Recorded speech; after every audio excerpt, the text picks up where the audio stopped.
When you see based on a true story, is that something that you kind of welcome into your life with open arms? Yeah, I think it gives it a little bit more weight. You take everything a little bit more seriously. Truth is always crazier than fiction, and did I just say that? Yeah, that's I said that right. So, it doesn't. Playing a real character that people know, and they know how he speaks and his mannerisms and what he meant to Texas and football in general, and so there's definitely a bigger responsibility. Was it a daunting challenge kind of to take on this role? Because I'll tell you, I grew up in Louisiana and Texas, went to school in Texas, did local news in Austin. And this guy, Coach, is legendary. Yeah. What is that like to take that on? It's scary, especially when you go down to Austin and, you start talking to former players and coaches and they kind of look at Coach Royal as you said, he's legendary, he's a larger than life figure, and anybody that's going to come up against that, especially a guy who doesn't have the accent, who comes from the West Coast, they're very dubious, but you got to just, work your way into it and just keep on plugging away, and that's what I did. How did you become him? How did you transform?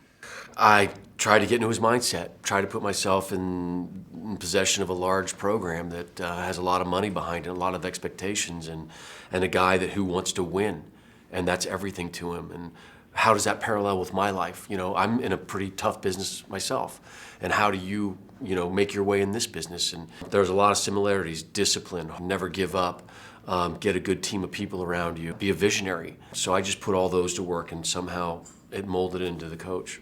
I also think that the whole story is he has to be a caring person as well, which is what we see really kind of at the core of this story. Yeah, this story is not about football. This is about people. It's about humanity. It's about adversity. It's about having a special relationship with the kid, Freddie Steinmark. This movie's about Freddie Steinmark. It's his story. It's not about Coach Royal. And how they come together and get through this particular event and the effect this kid has on everybody's life. What did you think of Finn as Freddie? Had you guys met before? Did you know each other? I didn't know Finn at all, and I felt like Finn came in and just, he made a family for himself. He got all these kids and rallied them around him as a football player, and nobody knew anybody, and they became a family. And I thought he did a very special job that way. Yeah, I thought he's like so intense when it needed to be, Yeah. and so light and airy, if you will. Yeah. Otherwise, talk to me about your director and what Angelo is like to work with on a human level. Well, Angelo is a wonderful man, and he's a great writer, and he has a respect for film and actors, and we had a lot of laughs on this movie, and sort of gallows humor sometimes. He's a lot of fun, loves sports, loves golf, has a great family. I learned a lot from Angelo too. Angelo's had a great career, and so he had a lot to teach me, and he's the guy for this job. This is really like his baby too. He's lived with this story for a while.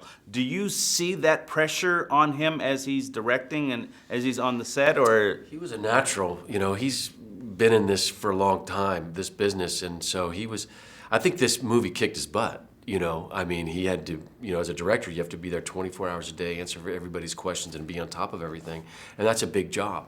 But he did it wonderfully. Always had a smile on his face. Was always relaxed. He's a natural. He's a great director.